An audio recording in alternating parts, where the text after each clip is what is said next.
다가오는 여러 문제들이, 세상의 풍파들이 주님이 하실 거라고, 주님이 인도하실 거라고 고백하며 기대하며 함께 나아갈 수 있는 은혜를 누리게 하옵소서.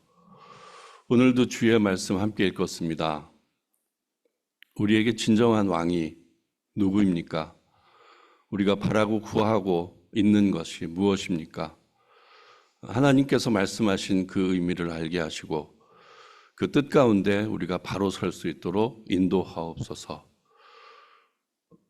말씀 전하는 종을 불쌍히 여기시고 주님께서 주시는 은혜대로 주님의 말씀만 선포하게 하옵소서. 함께 하심을 믿고 감사드리며 예수님의 이름으로 기도합니다. 아멘. 네, 오늘 너희가 원하는 왕의 실체란 제목으로 말씀을 나누겠습니다. 지난주에 선거가 있었죠. 선거가 끝나고 여러 가지 평가들이 있고 걱정들이 있고 우려하는 목소리들이 있습니다. 그렇게 이루어지는 이 세상의 정치 일들, 그 관련되는 일들을 보면서 조금 하나님께서 원하시는 것이 무엇일까? 이런 제도를 주시고 이런 일들이 계속 번복되면서 이루어지고 있잖아요. 그리고 우리들 마음속에는 항상 이것이 옳은 길인데 저렇게 하면 마땅한데 라는 생각들이 있어서 또 그것을 기대하고 있습니다. 그리고 그 기대가 져버리면 속으로 분노하고 또 그것에 적극적으로 나서서 비판하기도 하고 그냥 숨죽여 있기도 하고 그렇습니다. 그런 모든 행위들을 우리는 하고 있는 거죠. 근데 그 모습들이 사실 우리들의 모습뿐만은 아니었을 것입니다. 이 인류가 생기고 그리고 그곳에서 지금과 같은 정치 형태는 아닐지라도 어떤 형태든 다스리고 다스림을 받는 관계가 이루어지는 그런 사회 속에서 정말 계속 반복되는 그런 일들일 것입니다. 그런데 과연 그렇게 되고 그렇게 흘러가는 이유가 어떤 모습일까? 이런 것들을 생각해 보면 하나님께서 우리에게 우리의 왕으로 오셔서 이 땅을 창조하시고 우리를 그 속에서 그 삶을 영위케 하시는 그 모습이 어느 순간부터 어그러져서 그런 것들이 계속 반복되는 그런 걸 느낄 수 있었습니다. 그래서 오늘은 특별히 성경 말씀 속에서 이 세상의 정치 형태, 어떤 형태든 그런 모습이 이루어지는 가운데 그 안에서 살고 있는 우리들이 과연 그 안에서 어떻게 그리스도인으로 하나님께서 원하시는 대로 살 수 있는지 그런 것들을 한번 생각해 보는 시간을 갖길 원합니다. 특별히 예수님이 이 땅에 오셔서 하나님 나라의 복음을 전파하시면서 이 땅의 공생애를 시작하셨는데, 그러니까 하나님 나라이고 하나님 나라의 복된 소식이라는 측면으로 이것을 생각해 보면 굉장히 의미가 있는 말씀입니다. 그러니까 이 어그러진 세상 가운데 하나님의 최초 창조하셨던 의도대로 그 모습을 가지셔야만 하는데, 그렇게 우리들의 왕이 되셔서 우리를 다스리시고 그 계획 가운데 살아가야 하는데 그것이 어그러진 거죠. 그래서 하나님 나라의 특별한 복음을 가지고 예수 그리스도를 이 땅에 보내주신 그 개념. 그러면 하나님 나라에 이루어지는 그 관계, 하나님과 우리의 관계가 온전해지는데 그 온전해지는 게 굉장히 기쁜 소식이라는 의미로 그것을 가지고 오신 겁니다. 그러면 이 땅에 지금 우리가 좀 전에 말씀드렸듯이 선거를 보면서 품었던 여러 가지 생각들, 그리고 하나님은 도대체 어떤 의도로 이 세상을 끌고 가실까, 이런 것들을 생각해 볼 때 과연 지금 이 시대에 우리에게 원하시는 것이 무엇인가? 하나님 나라의 복음을 다시금 이 땅에 세우고자 하시는 것이 아닌가? 이런 쪽으로 생각해 보게 된다는 것입니다. 특별히 오늘 본문 읽은 것은 이스라엘 백성들이 하나님께 우리도 왕을 갖게 해달라는 그런 요청으로 시작되는 본문입니다. 사사 시대였죠. 이 시대는 지금 본문의 시대는 사사 시대였습니다. 사사의 개념은 지금과 같이 권력을 갖고 어떤 통치를 한다는 개념보다는 그냥 리더십 개념이었어요. 마치 교회에서 장로님이 어떤 일을 감당하는데 굉장히 중요한 일임에도 불구하고 굉장한 권력은 갖지 않은 것과 마찬가지로 사사도 그런 측면이었습니다. 그래서 특별히 사사로 부름받은 사람이 하나님의 명령을 듣고 하나님의 말씀대로 백성들에게 전하고 판결하고 그렇게 살도록 유도했던 그 일들이었죠. 그러다 보니까 성경의 표현대로 자기의 소견대로 사는 사람들이 너무 많은 시대가 돼버린 거예요. 내가 의견을 가지고 있으면 내 의견이 다인 양 살아가는 그런 시대가 이 사사 시대였고, 그런 본분의 모습들은 지금 이 시대로 사실 변한 게 없는 거죠. 각자의 정치적인 입장이 다르고 그 안에서 품고 바라고 구하는 것들도 다 다른 우리들의 세상. 그리고 다 스스로 생각하면 내가 제일 정당하고 내가 맞는 것 같은 그런 세상인 거죠. 아마 이 시대도 그런 시대였던 거예요. 그리고 그 백성들이 보았을 때 다른 나라, 뭐 블레셋이나 좀 이 주변의 강대국들을 바라보면 굉장히 강한 실체가 리더로 서서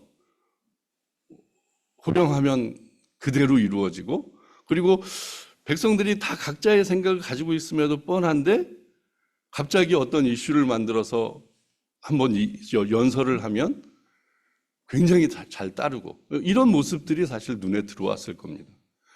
보이지 않는 하나님이 사사들을 통해서 야, 이건 이래야 돼, 저래야 돼, 이런 모습이 아니고 그냥 굉장히 권력 있는 자가 한마디 하면 모든 백성들이 일치가 되는 그런 것들을 보고, 야, 이거 우리나라도 저래야 되는 거 아니야? 이런 식의 생각을 분명히 했을 거라는 거죠.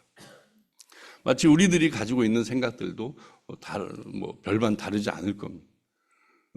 어떤 정치적인 입장을 표명할 때도 그런 모습이 나타날 수 있으니까요. 근데 그런 모습이 지금 이 시대에 있었던 거죠. 근데 마음에 품고 있었던 일들이 어떤 계기를 통해서 나와야 되잖아요. 갑자기 우리 하나님 필요 없고 이제 우리들의 왕을 주십시오 이렇게 얘기할 명분이 사실은 없었습니다. 그래서 오늘 8장 1절은 이렇게 시작이 돼요. 사무엘이 늙음에 그 아들들로 이스라엘 사사를 삼으니 장자의 이름은 요엘이요 차자의 이름은 아비야라. 그들이 브엘세바에서 사사가 되니라. 그 아들들이 그 아비의 행위를 따르지 아니하고 이 일을 따라서 뇌물을 취하고 판결을 굽게 하니라. 이 시대의 사사의 타락한 모습을 또 사무엘 아들들도 그대로 행하고 있었던 거죠. 그러니까 백성들이 이렇게 꾹꾹 참고 있다가 오늘도 뭐 말씀하시려나 이렇게 듣고 있다가 그런 모습들을 본 거예요. 또 질서가 깨지는 모습을 보고 또 각자의 생각 속에 분노하고 또 불편부당한 어떤 그런 생각들이 치고 올라온 거죠. 그러니까 이참에 잘 됐다. 너희들 사사 맨날 뽑아놔봐야 맨날 그러니까 우리들도 진짜 다른 나라처럼 왕을 세워달라. 이렇게 요청하게 된 거죠. 그래서 4절에 보면 이스라엘 모든 장로가 모여 라마에 있는 사무엘에게 나아가서 그에게 이르되 보소서 당신은 늙고 당신의 아들들은 당신의 행위를 따르지 아니하니 열방과 같이 우리에게 왕을 세워 우리를 다스리게 하소서 한지라. 여지껏 말씀드린 대로 그 의도로 그 표명을 지금 하고 있는 이스라엘 백성들입니다. 그 마음을 여러분들이 그냥 이스라엘 사람들의 마음이다라고만 생각하지 말고 지금도 있을 우리들의 마음, 그것들을 생각해 보십시오. 하나님을 대하는 우리들의 마음, 우리들이 가지고 있는 생각들, 그리고 속에서 이건 옳은데, 이건 하나님의 뜻보다도 더 귀한데, 더 옳은 일인데 라고 생각하는 그런 부분들을 이렇게 묻고 있다가 어느 계기가 되어 정말 이것이 이렇습니다라고 하면서 하나님한테 원망하는 그런 모습들, 그런 것들 계속 떠올려 보시기 바랍니다. 그렇게 호소하니까 이제 6절에 우리에게 왕을 주어 우리를 다스리게 하라 한 그것을 사무엘이 기뻐하지 아니하여 여호와께 기도했다고 기록하고 있어요. 사무엘 입장에서는 여지껏 평생을 하나님의 일을 감당한 1장부터 7장까지 그 역할은 굉장히 크게 부각이 되어 있습니다. 근데 갑자기 왕을 세워달라고 하니까 여지껏 내가 한 모든 행동이 다 허무하게 느껴지는 거죠. 그래서 기분이 나쁠 수밖에 없는 거고. 그러니까 이제 우리 백성들이 이렇게 나를 대하다니 하면서 하나님께 호소하기 시작합니다. 그러니까 여호와께서 사무엘에게 이르시되 백성이 내게 한 말을 다 들으라. 그들이 너를 버림이 아니요 나를 버려 자기들의 왕이 되지 못하게 함이니라. 굉장히 모든 것들을 파악하고 계신 하나님이신 거죠. 사무엘에게 그렇게 얘기해요.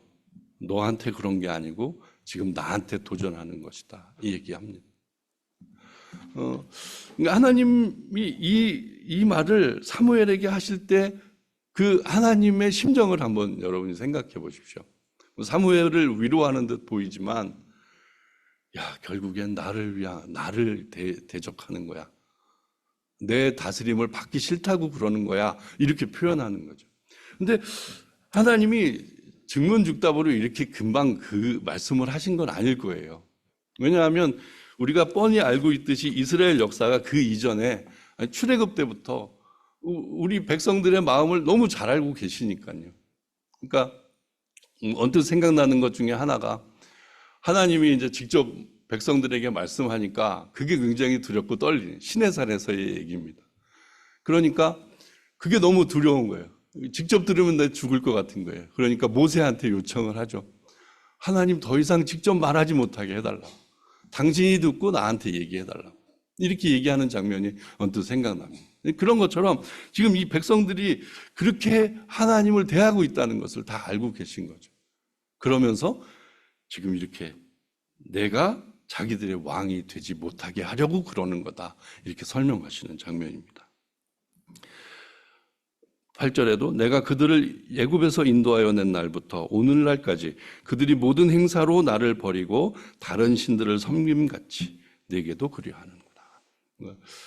사무엘을 위로하는 듯 하지만 그 하나님의 그 심정을 여러분들이 꼭 이해를 해보시길 바랍니다. 근데 그러면 그 말씀을 들었을 때 당장에 이놈들 혼내줘야지 이렇게 하신 게 아니고 9절에 이렇게 말씀하세요. 그러므로 그들의 말을 듣되 너는 그들에게 엄히 경계하고 그들을 다스릴 왕의 제도를 알게 하라 라고 말씀하십니다. 그러니까 하나님이 어떤 마음이셨을까를 계속 생각해 보면 하나님이 우리를 대하시는 방식이 이렇게 떠올라요. 그러니까 아마 이런 모습은 그 에덴 동산 때부터 아담이 거역할 때부터 이렇게 하셨던 거죠. 그러니까 분명히 죄인 거 알고 잘못된 거를 알고 있는 우리들이 그저 그냥 범하는 거예요. 범하는 장면을 보고 계시는데 하나님은 모든 능력이 출중하신 분이니까 바로 억어하시고 제어하시고 바로 혼내고 심판하실 수도 있는데 항상 이렇게 대하시는 거죠. 기다려주시는 듯하고 또 너희들이 어떤 결정을 하나 내가 지켜보겠다라고 말씀하시는 것도 같고 그렇게 우리를 대하시는 모습을 여기서도 좀 살펴볼 수 있습니다. 그러니까 아마 이렇게 허용하는데 이 허용함으로 인한 모든 일들이 참 어려울 텐데 너희들 어떻게 할래? 이렇게 이제 우리에게 말씀해 주시는 장면 같아요. 그러면서 읽지 않았던 10절부터의 말씀을 해주세요. 읽죠? 10절에 사무엘이 왕을 구하는 백성에게 여호와의 모든 말씀을 일러 가로되 너희를 다스릴 왕의 제도가 이러하니라. 그가 너희 아들들을 취하여 그 병거와 말을 어겁게 하리니 그들이 그 병거 앞에서 달릴 것이며 다 읽고 말씀드리죠.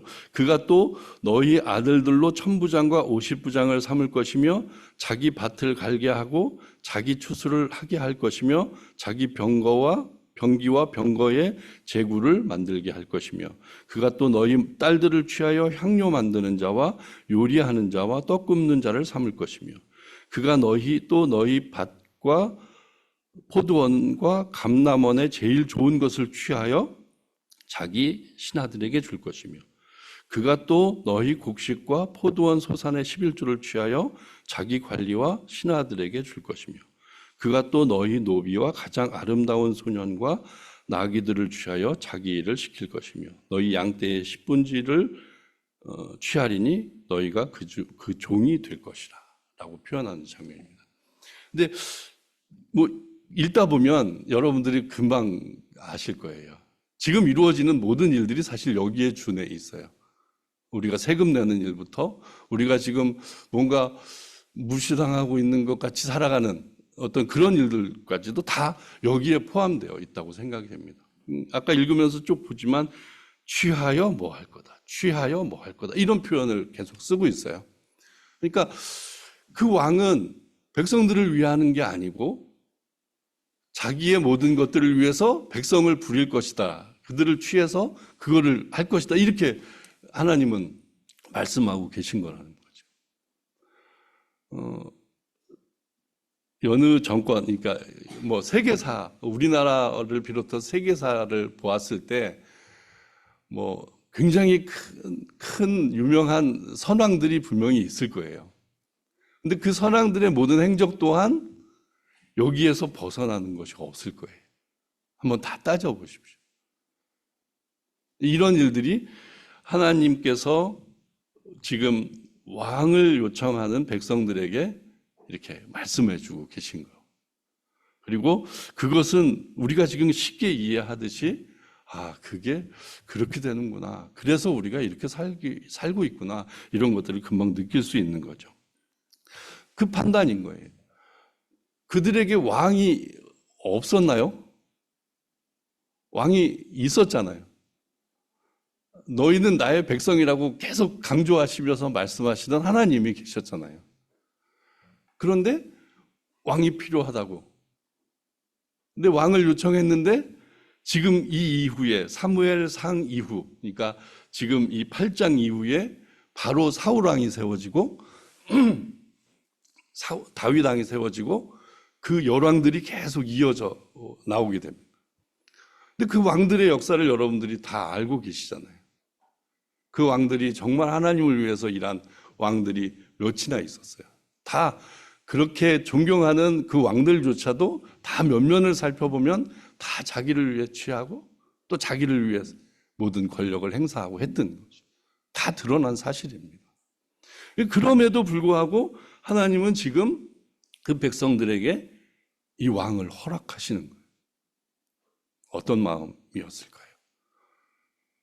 아마 그것은 뭐 신학적으로는 우리 인간에게 자유의지를 준 것이다. 너희들이 선택하게끔 한 것이다. 하나님의 방법은, 하나님의 능력은 너 이거야 하면 이렇게 할 수밖에 없는 그런 인생을 만들 수 있는데 그렇지 않고 너희가 생각해보고 여지껏 나와의 관계를 생각해보고 내가 너희들에게 어떠했는지를 생각해보고 그리고 생각해봐라. 그리고 판단해봐라. 그리고 선택해봐라. 이렇게 계속 우리에게 그렇게 대하고 계신 하나님이신 거죠. 그런 모습들을 쭉 나열하고 있습니다. 그리고 19절에 백성이 사무엘의 말 듣기를 거절하여 가로되 아니로소이다. 우리도 우리 왕이 있어야 하리니 우리도 열방과 같이 되어 우리 왕이 우리를 다스리며 우리 앞에 나가서 우리의 싸움을 싸워야 할 것이니이다.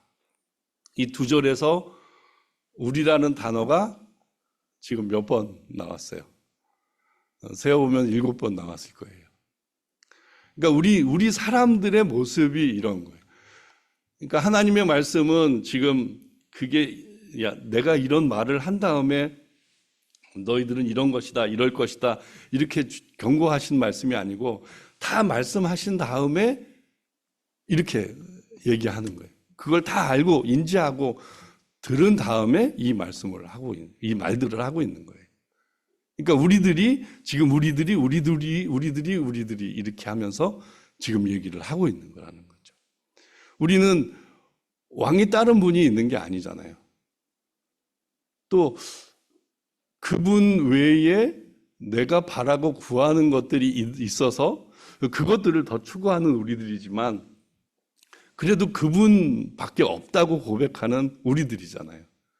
그런데도 우리들의 삶 가운데 우리도 이래야 되고 우리도 이래야 합니다. 저거 보니까 보기 좋지 않습니까? 저렇게 살게 해주시고 이렇게 하고 있는 우리들의 모습이 여기서도 드러날 수밖에 없습니다.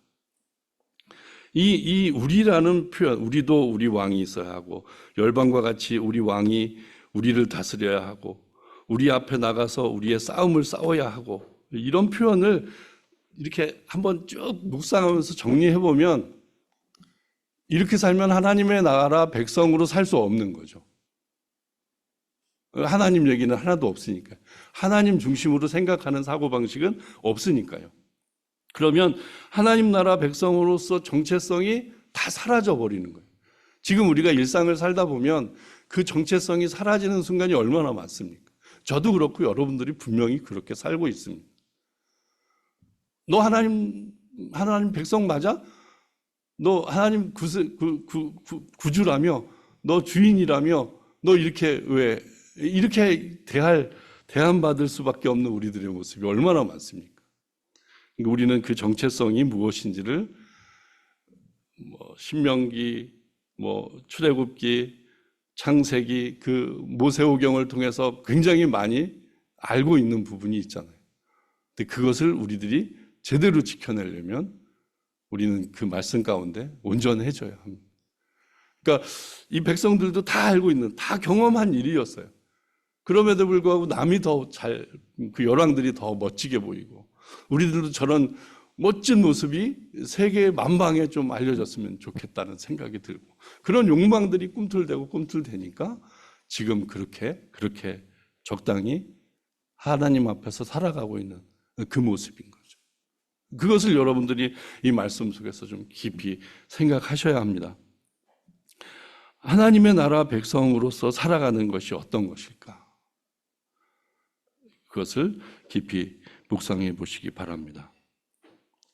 실제 역사 가운데 이대로 진행되는 거, 그러니까 사무엘 상하, 역대 상하, 이곳에 기록된 여러 왕들의 모습은 그냥 하나님을 향해서 불순종한 모습 그대로의 모습을 다 보여주고 있어요. 그것도 굉장히 적나라하게 보여주고 있어요. 여러분들이 지금 이제 공동체 성경 읽기 사무엘 상하를 계속 하고 사무엘 상을 읽고 있죠. 근데 계속 또 열왕기까지 나갈 텐데 그것들 한번 같이 읽고 묵상하시면서 계속 보세요. 어떤 왕들이 어떤 모습으로 하나님 앞에 서 있었는지. 계속 반복되는 얘기가 있습니다. 잘 못 됐다는 얘기죠. 잘 안 됐다는 얘기가 결과적으로 나와요. 그러면 그 이스라엘의 역사는 이 열왕기 상하, 역대 상하, 사무엘 상하의 이 이스라엘 역사는 다 그것을 표본으로 보여주고 있는 거예요. 지금 여기에 경고했던 그 왕 세워지면 이렇게 할 거야, 저렇게 할 거야, 이 모습들이 그대로 이렇게 교본처럼 역사 속에서 이루어져 가는 거예요. 그러니까 이스라엘 역사를 기록한 역대 왕의 역사를 기록한 책이기보다는 너희 하나님을 왕으로 섬기지 못한 다음부터 일어난 모든 일들이 이렇다라는 것을 다 기록해 놓고 있다는 거죠. 그것을 우리에게 주신 이유가 분명히 있을 거예요. 이 역사를 보면서 나는 어떻게 살아야 할 것인가? 내가 지금 내 속에서 욕망하고 탐욕하는 그것이 어떤 것인가? 그러니까 하나님 앞에 내어놓고 그것들이 이 말씀 속에서 이 왕이 했던 그 모습이 내 모습에 있네. 그러면서 좀 우리를 이렇게 끄집어내 놔야 하는 것입니다. 그냥 우리들의 삶의 패턴이 조금 고민하다 무뎌지고 그냥 흘러가면 그대로 또 지나가는 게 우리 인생들이에요. 그러나 그것은 계속 꿈틀대는 거예요. 이 이스라엘 백성들이 계속 그 마음에 꿈틀대다가 결국 계기가 되어서 우리에게도 왕을 주십시오. 우리 마음대로 우리 왕이 세워져서 우리를 이끌 수 있도록 당신 말고 하나님 말고 보이지 않는 실체 말고 진짜 확실하게 보이는 그 무엇인가가 내 앞에 있어서 나를 좀 다스리게 해달라고 하는 그 욕망. 그것들이 우리들에게서 이렇게 밝혀져야 합니다. 그리고 내어놓은 다음에 하나님 앞에서 다 평가받아야 하는 거죠. 그리고 그 평가 이후에 그럼 나는 어떻게 살 것인가? 그럼 나는 내 진정한 왕을 누구로 삼고 살아갈 것인가? 그것을 분명히 여러분들이 대답할 수 있어야 합니다. 아까 처음에 표현했듯이 예수님이 이 땅에 하나님 나라의 복음을 갖고 오셨어요. 그 하나님 나라의 복음이라는 의미를 오늘 명확하게 좀 세우시길 바랍니다.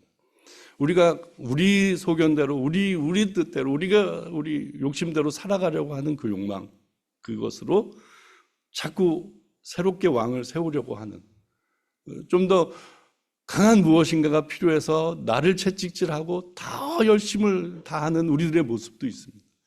그런 것들로 치닫는 우리들의 인생인데 결국엔 하나님 나라의 복음을 가지고 오신 예수 그리스도가 우리에게 주신 진리, 너희가 지금 삶의 방식으로 붙들고 있는 그 모든 것들이 다 왕을 세우는 일이고 자기 소견대로 무엇을 이루려고 하는 일이고 그것들을 우리가 밝히 깨달아 봐야 하는 거죠.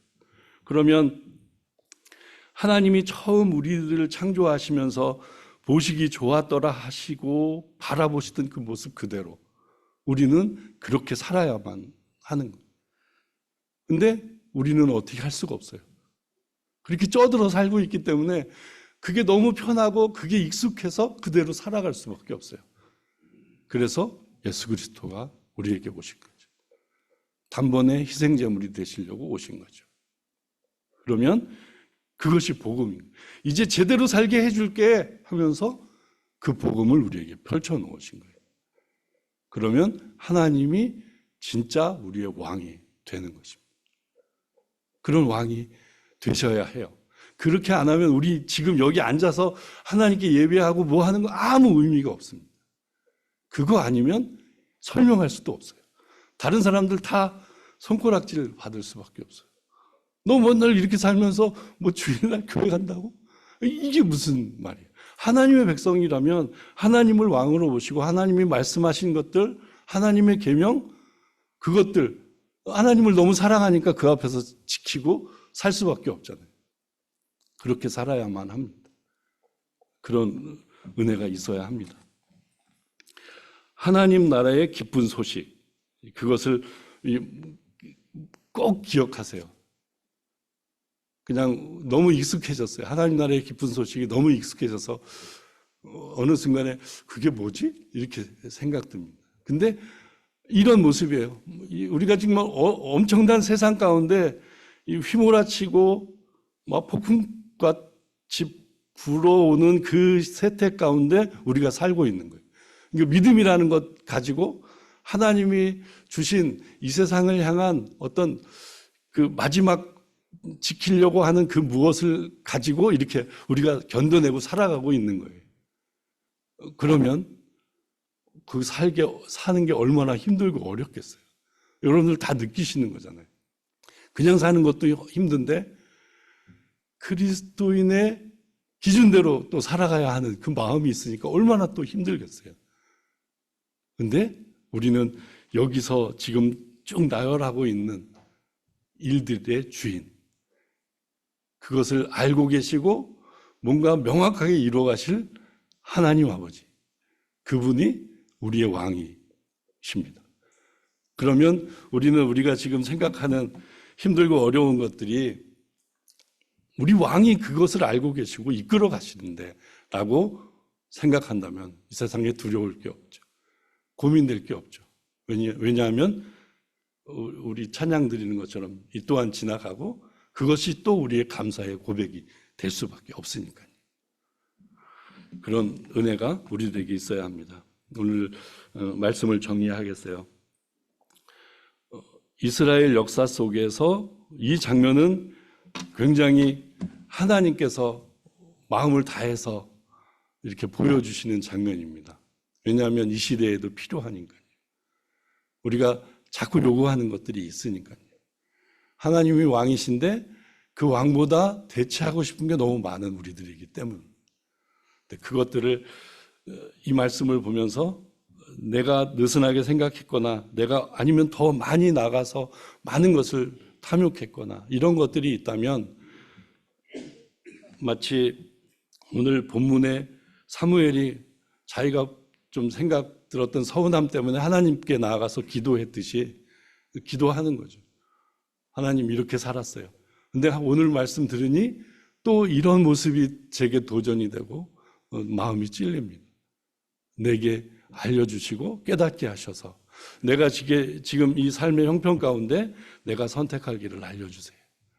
내가 진짜 당신이 왕이라면 왕이시니까 그 뜻을 따라 행하겠습니다 라고 하나님과 독대하시며 길을 발견하시는, 그래서 특별히 한 사람 한 사람이 중요한 시대입니다.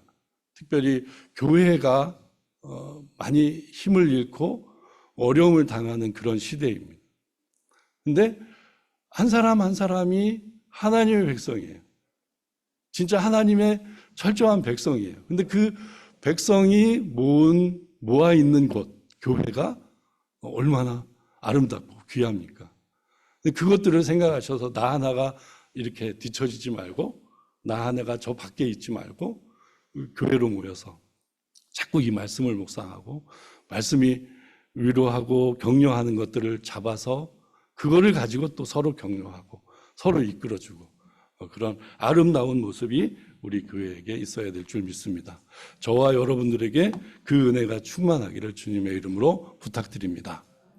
기도하겠습니다. 하나님 아버지 감사합니다. 오늘도 주의 말씀 함께 읽으며 그 속에서 하나님이 원하셨던 것, 하나님이 우리로 깨닫게 하셨던 것, 그것을 생각해 보았습니다. 펼쳐놓고 보면 우리 한 심령이 다 그런 모습 속에 살 수밖에 없습니다. 죄인이고 또 옛사람의 그 모습대로 살아가야 한다면 그것 그대로 지켜내고 또 그것으로 이루어가야 하는 그런 세상입니다. 하지만 우리에게 믿음을 주셨고 또 복음의 능력을 허락하셨사오니 그런 내 옛 모습을 철저하게 바라볼 수 있게 하시고 그것을 끄잡아내서 하나님 앞에 내어놓을 수 있게 하시고 또 하나님을 통하여 그것이 고침받고 기경받고 또 온전하게 세워지는 은혜가 있게 하여 주시옵소서. 성도님들이 말씀을 대할 때마다 성령님께서 친히 그것을 깨닫게 하시고 그 은혜대로 이 어렵고 힘든 세상 풍파를 잘 이겨낼 수 있도록 인도하옵소서. 함께 하심을 믿고 감사드리며 예수님의 이름으로 기도합니다. 아멘.